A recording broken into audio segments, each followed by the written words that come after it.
जळगाव जिल्ह्यात पुढील आठवडाभर उष्णतेची लाट राहणार आहे। हवामान विभागाकडून सतर्कतेचा इशारा देण्यात आलाय।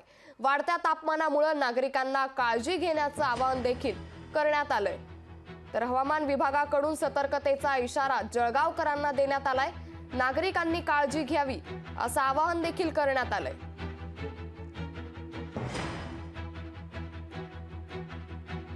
उष्णतामुळे एक 144 अंतर्गत एक आदेश पारित करण्यात आलेला आहे। या आदेश सगळे कामगारांना एक आधारस्तंभ आणि अधिकार देण्यासाठी आदेश आहे।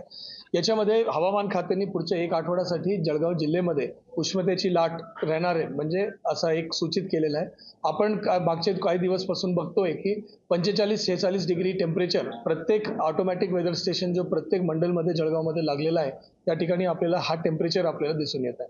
या परिस्थितीमध्ये कुठलेही ज्यावेळी आपण याच्यामध्ये 144 अंतर्गत बेसिकली आपण 2-3 गोष्टी सांगितलेल्या आहे की जो आपला उन्हाचा जो वेळ असतो त्याच्यामध्ये सकाळी 11:30-12 पासून संध्याकाळी 4-4:30 पर्यंत या कालावधीमध्ये बाहेर जाणं सगळ्यांनी टाळावा।